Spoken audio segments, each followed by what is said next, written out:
Hello, this is Anna Imagination with a Healing Garden, and welcome to Shifting Perspectives Triadic Healing. The defense system. The defense system.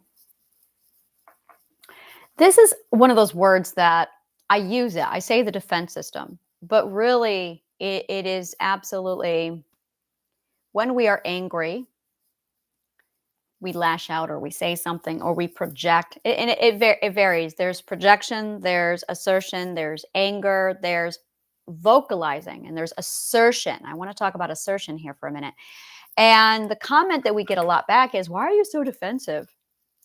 So when I say defense system, I get pushback from people going, well, I wouldn't call that the defense system. I would call that, and they put something else in place. I've heard it a couple times now, and I think back to it, and I'm like, no, this is correct. Yeah, because it is a defense. It absolutely is a defense. When you look at an offense versus defense, the offense is actually projection without any cause. That's when you declare war on somebody. What Putin is doing is an offense, and Ukraine is defending.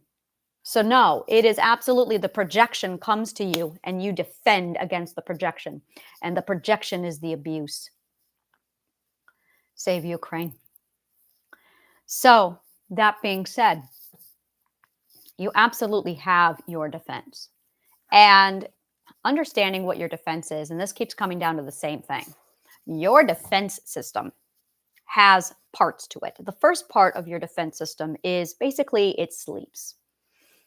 It's absolutely dormant.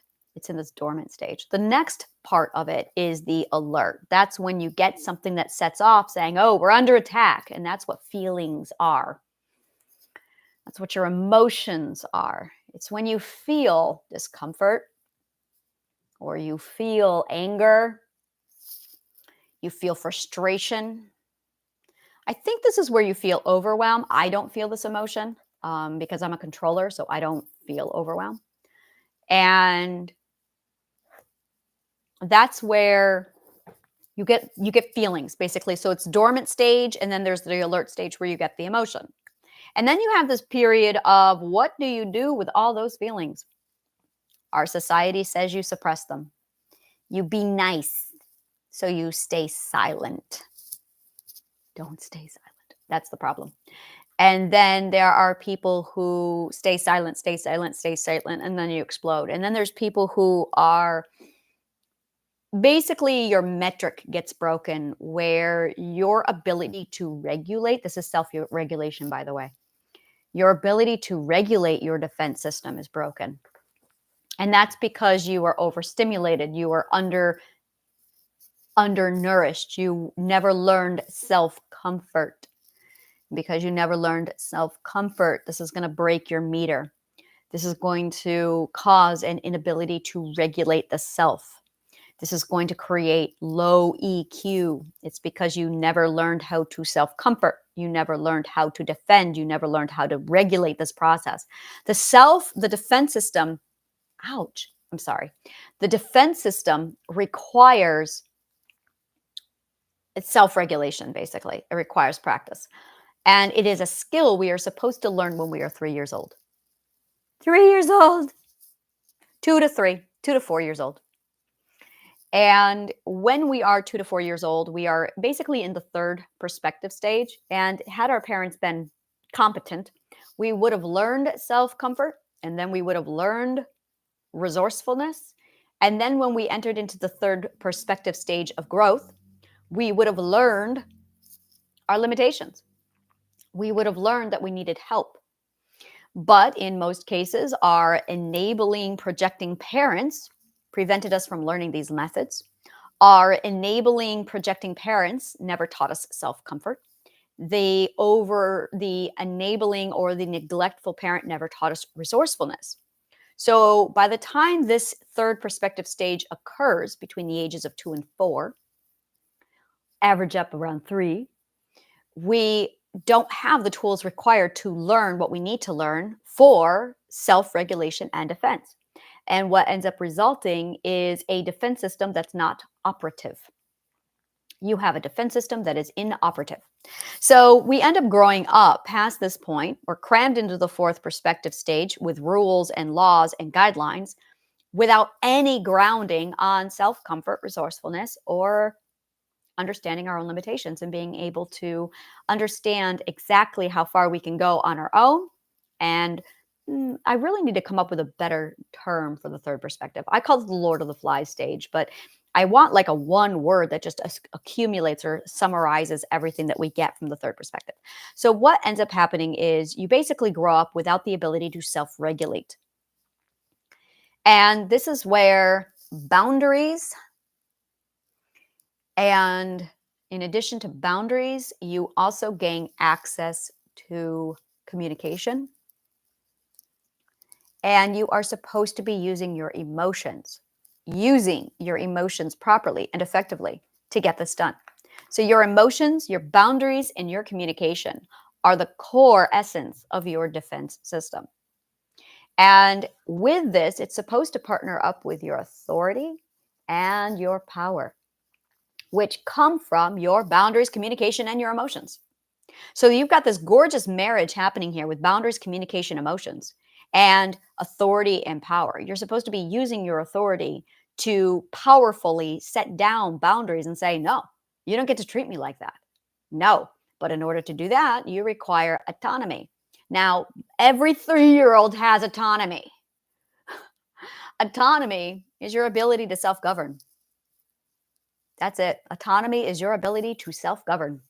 3-year-olds are really good at this. Unfortunately, it requires, to do it effectively, self comfort and resourcefulness.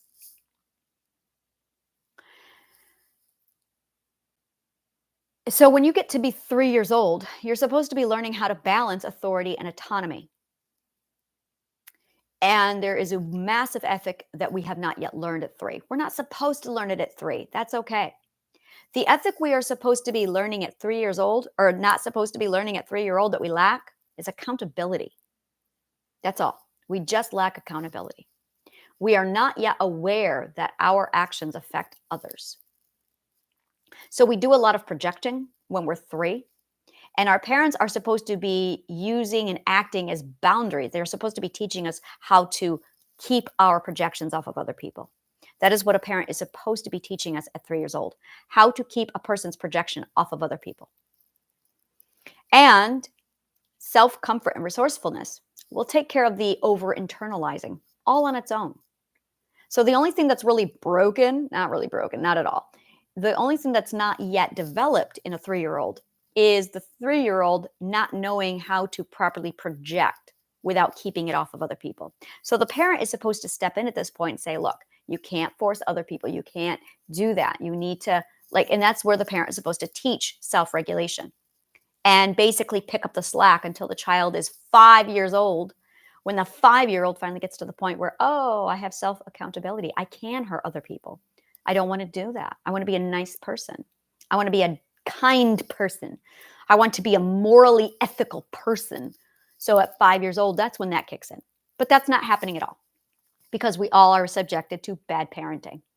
So what ends up happening is you have this child at 3 years old who overprojects. There's no checkpoint. And if there is, the projecting parent will abuse the child. The enabler parent will immediately do it for you. And the skills are never learned. So as a result, you end up with a human being who has basically no self-comfort now, no resourcefulness, no self-regulation. There you go. That's the word I want. The third perspective is about self-regulation. And you have none. You have none. You are instead cramped into the fourth perspective where you are given laws and rules, and that does not teach anyone a goddamn thing. Laws and rules are enabling. Laws and rules are there because we are incapable of self-governing. We never learn how to self-govern. Our ethics are supposed to teach us how to self-govern for us so we don't need the laws and the rules, but that's not what's happening. When you combine these gorgeous ethics, self-comfort, resourcefulness, self-regulation, and self-government, self-governing, and by age 5, self-accountability, you're set. You don't need someone telling you what is right and wrong. You don't need a religion stepping in to say, God says, because you've got what you need. You don't need the religion. You don't need the parents. You don't need an ethical code. You have the 5 ethics internalized inside of you if your parents were proper parents. So when you get to your defense system, and this is all supposed to be learned by the time you're 5. So as an adult, you now are an unfunctioning adult with the inability to exercise and use your own defense system because you lack the first 5 ethics. And you can't function in society. You can't function anywhere without the first 5 ethics. Period. No exception. You are going to have a shitty fucking life if you do not have the first 5 ethics. Bottom line. So when you decide to start healing, what you're actually doing is basically doing the parenting job that your parents didn't do. Triadic healing is 100% based off of this. Like this is it. We walk you through these first 5 steps. And when you get to that point where you understand and you're like, all right, this is where you are in this stage. Where you are now is that stage of building up your defense system. So now it's time to bring in your boundaries, your communication system, but you have your subconscious mind going, it's not safe to talk. So we need to address the fear system. The fear system does not work compatibly with the defense system. In fact, the fear system is present because you have no defense system. So there's going to be conflict. There's going to be absolute issues. And yeah, there's going to be conflict between your fear system and your defense system. Now, the more you use your defense system, the more the fear system calms down. And it requires your identity and love to step in and soothe that fear system. That is self-comfort. When the identity soothes fear, that is self-comfort. That is self-care. Self-care is not going to the spa. Self-care is not pampering. Self-care is self-comfort. Self-comfort is emotional management.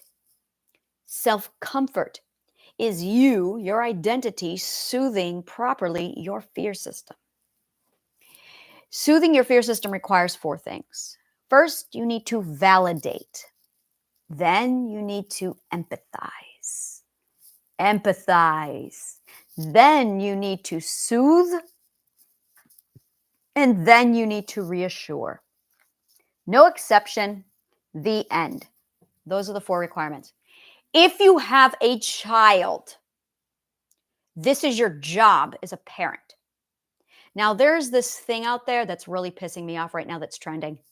It's a bunch of people saying soothing and reassuring your children doesn't work. Well, that's because there's 4 stages to it and people are only doing 2 of the 4 stages.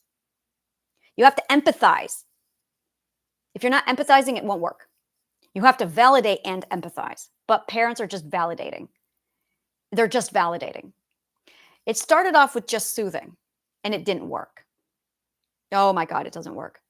And then it was reassuring, and that enables. Enabling is soothing and reassuring. And then there's validating. So everyone switched over to validating. They stopped soothing and reassuring and they switched over to validating. And now you've got all these people going, "Oh, that's wrong. That doesn't work. You need to punish the child. They need structure and discipline." Well, that's projecting an aggression, and that's not working either. And the reason why the validation isn't working is because you've lost the key ingredient. Empathize. Empathize. This is how I parented my children. I have 3 of them. This is how I did it. I love this stage. The child would be upset. So I would repeat exactly what the child said. That's the validation, which everyone has right. I want ice cream. I know. I want ice cream too. Ice cream too. That's actually the empathizing. You want ice cream? You want. That's the validation. You want. The child says, I want ice cream. You want ice cream? That's the validation. And they're like, yes. And they're all upset. Most parents stop here. They go, you want ice cream? No, that's not going to work. Or they will say, oh, you want, and they'll validate, and then they will jump right over to what they want. You want this? Well, I want this. That's not how you do it. Empathize. Empathizing looks like this. You want ice cream?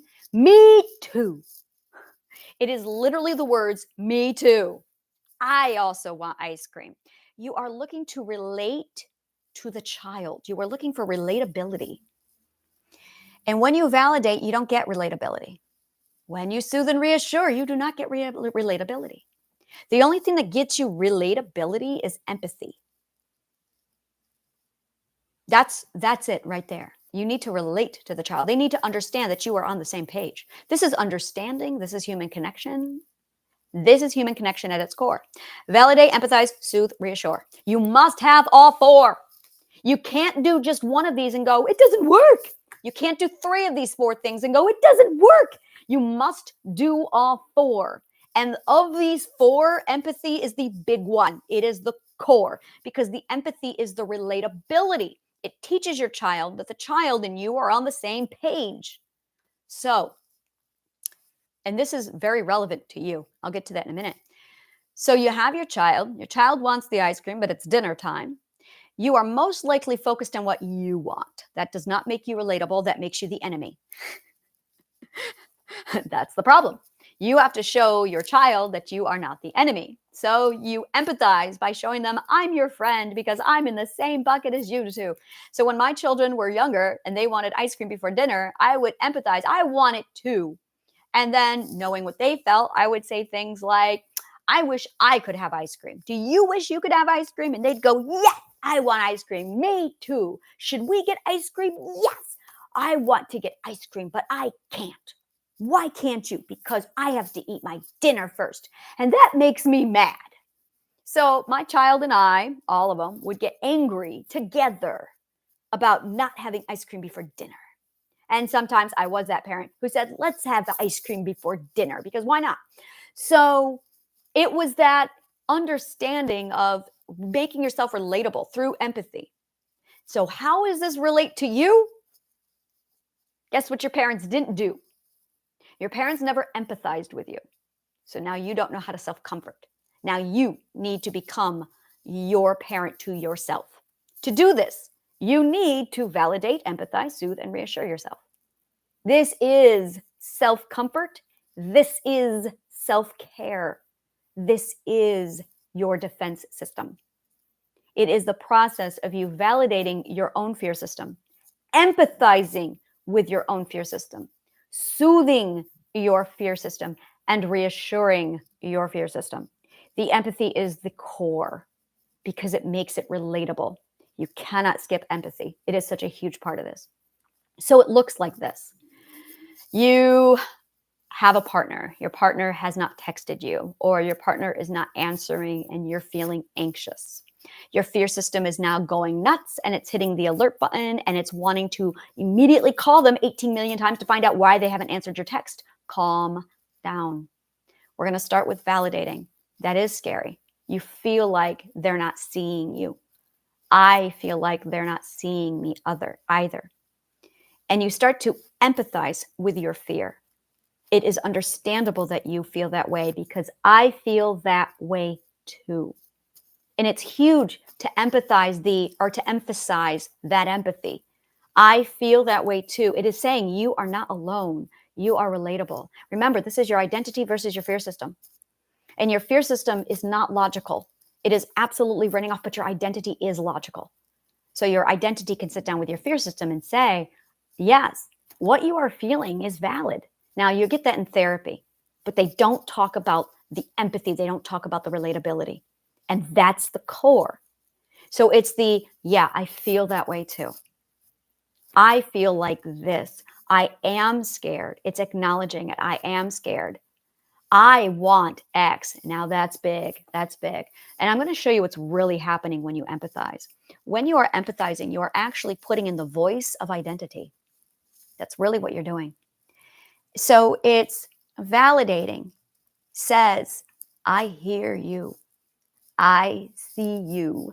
I love The Who, Tommy, the musical. See me, hear me, feel me, touch me. Such a huge, huge, powerful thing. It is such a core thing to this. It is that validation. See me, hear me, feel me, touch me. I am here. So when you're validating, that is what you are doing. You're saying, I hear you. I see you. The empathy is the I want. It's making you relatable. And it's taking identity and infusing, this is beautiful. You are infusing love into fear. That's what you're doing. Empathy is when you take love and you inject it into fear.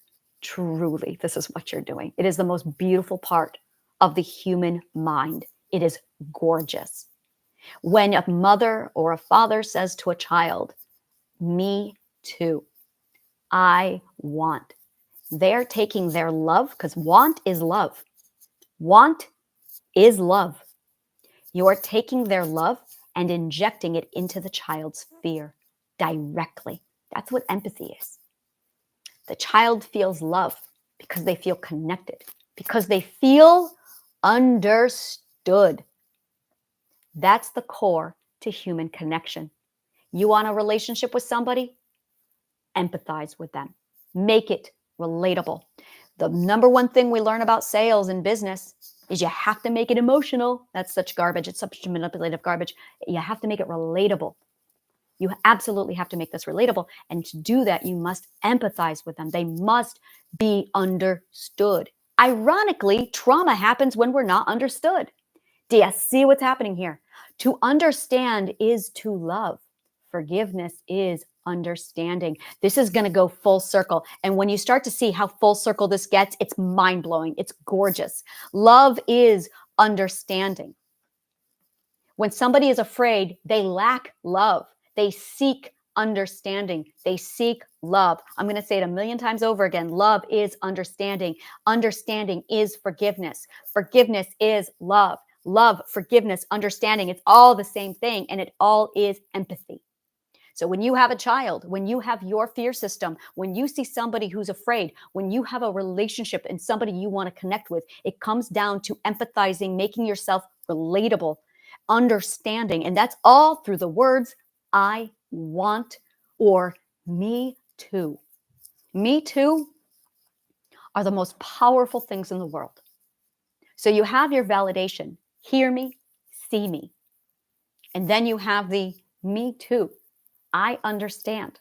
I want that too. Now you're on the same perspective page. Now, soothe. It's going to be okay. It is going to be okay. Because I am like you and I am okay. Did you see that? I'm okay. Set the example. Relativity. I'm okay. I am like you. I am experiencing this. We've seen this once before. Look at this red berry.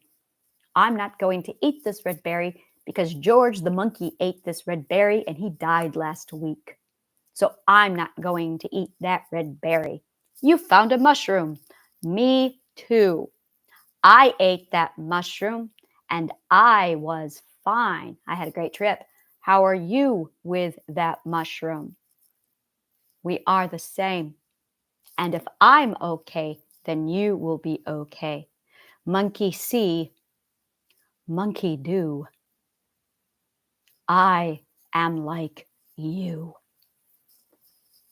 Empathize. That's really, we are talking like 5 million years of evolution kicking in. Old, old, old understanding. Validate. I see you. I hear you. I am like you. I understand. I am okay because you are okay. And because we are the same, I can set the example and show you. The fear of the unknown is now gone because I have walked the road ahead of you. Now, reassure. It's going to be okay. I've been down this road before. What do you think I'm doing here? What do you think I'm doing here? I've been where you are. I've gone through it. I made it out. I found the beacon. The beacon is you. That's the light you're following. It's actually you. It's inside of you. That's the most beautiful thing of all of this. And I know, because I am like you. I'm not a psychologist. I am a trauma survivor because I used to be a victim and I found out how to get out and I set the path. I am relatable to you because I am just like you, because I suffered just like you. I see you because I am you. I relate to you because I get you, because I've been there. I have slept in my own vomit just like you. I have contemplated suicide just like you. I've been there. I am you. And I made it out. I'm impossible. I should not have made it out, but I did. You can too. Me too. I've walked the path. Here's the path. I'm telling you, it's going to be okay because I've seen it. I've done it. And then I walked back in to collect people. That's what I do. I am the queen of the darkness. I go in and out of the darkness all day long, constantly. It doesn't bother me because I've mastered it. You will too. There's no unknown anymore. I've seen it. I'm showing it to you. Soothe, reassure. Validate, empathize, soothe, reassure. That is how you take down your fear system. Now, your fear system is huge. And you're looking at what? 20, 30, 40, 50 years of no reassurance, soothing, validation, nothing. Invisibility, 50 years of invisibility. How long's it been? For me, it was 40 years of being invisible, 40 years of no soothing, 40 years of no validation, of not being seen, of having no one, of being the first. I get it. So you're going to have a backlog. It's going to take time. No, it's not. That's a lie. It's going to take understanding. I have all of that for you as well. We're going to walk you through this.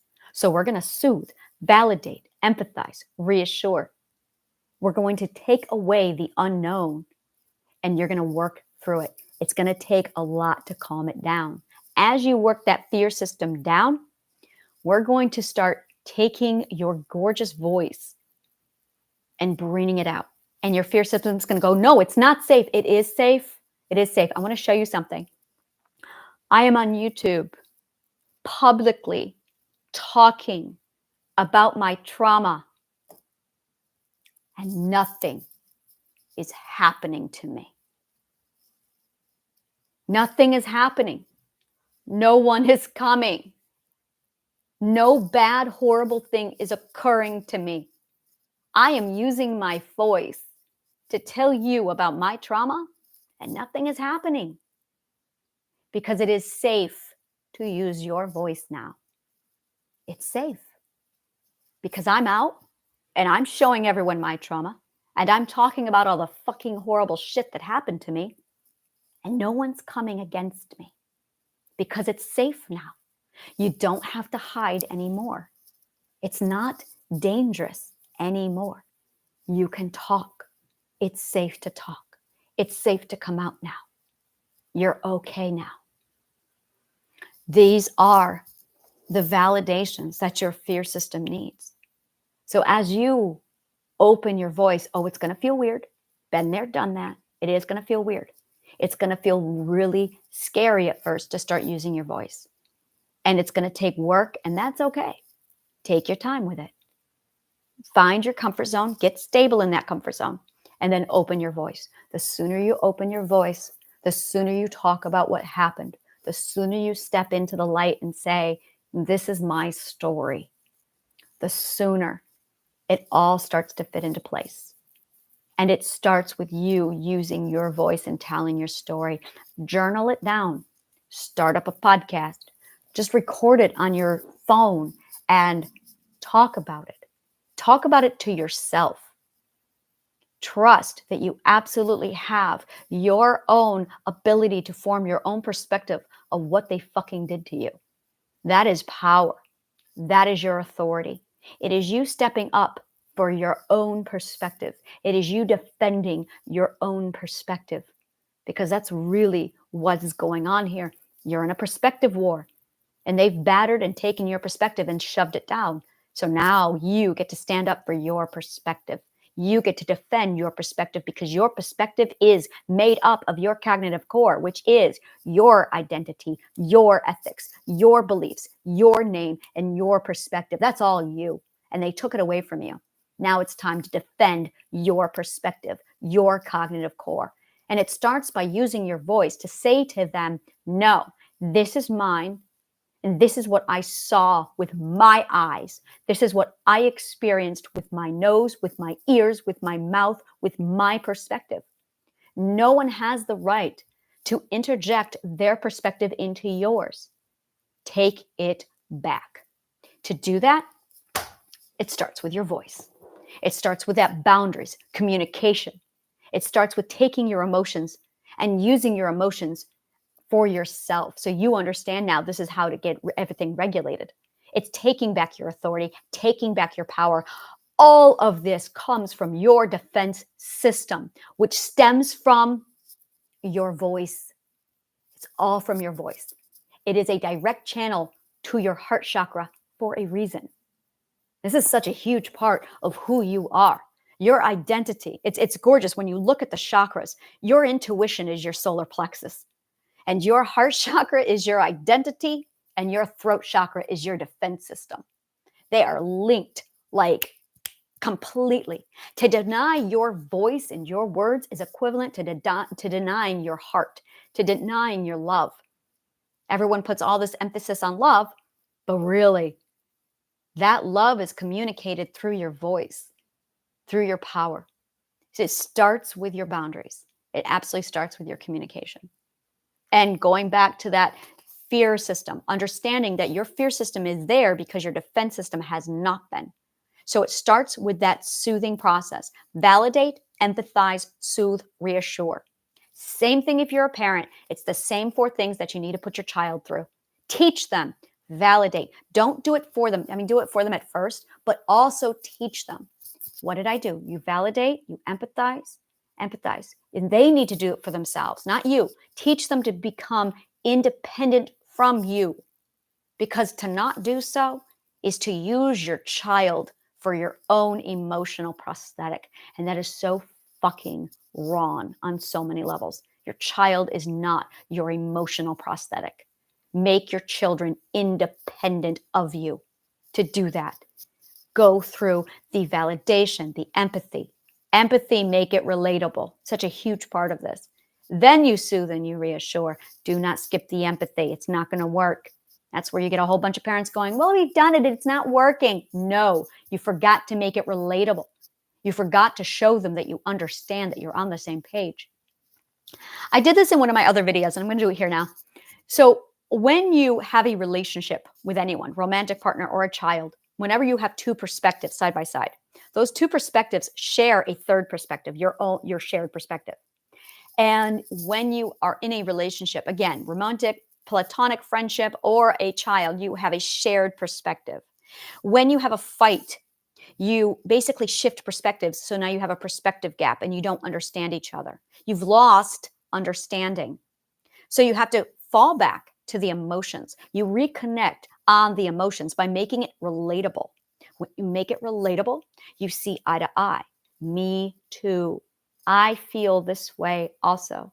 And then you rebuild, and that's when you can reform the shared perspective again. And now you can come together in understanding. Understanding is built off of your shared emotional response. Me too. So when you have that disconnect with your parent, even between you and yourself, you have your relationship with you and yourself. Your partner has the relationship with them and themselves. And then you have a relationship with you and your partner. Now, you've all heard it.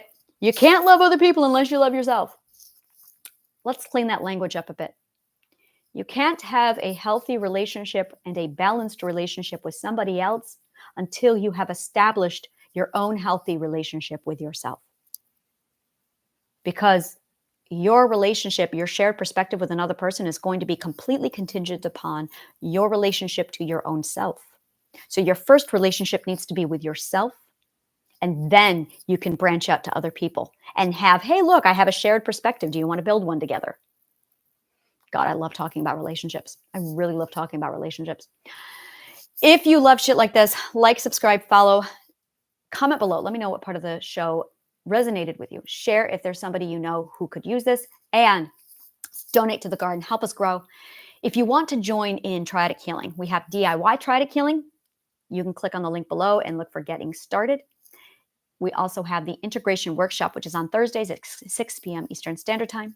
And we also have something else, one-on-one consultations if you want to work with me as a one-on-one establishment. Thank you so much, and may the kindest of words always find you.